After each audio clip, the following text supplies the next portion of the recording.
இதை தமிழகத்தைச் சேர்ந்த ஒரு 15 சிற்பிகள், அவர்களோடு மேலும் ஒரு 15, 20 பேர்கள் துணைக்கு போடப்பட்டு அந்த சிலையை வடிக்க ஆரம்பித்தேன்.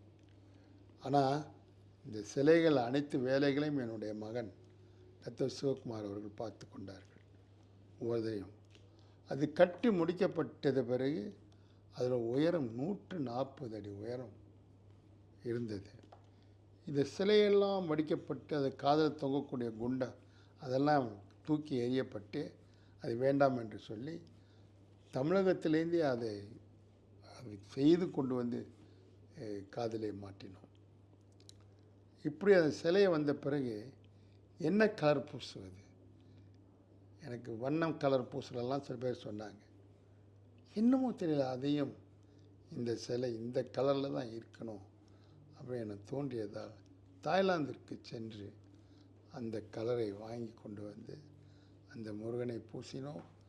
அழகாக இருக்கின்றது. அதுதான் என்னமோ உலகத்திலே இருக்கக்கூடிய முருகனுக்கு ஒரு காட்சி பொருளாக விளங்குகின்றது.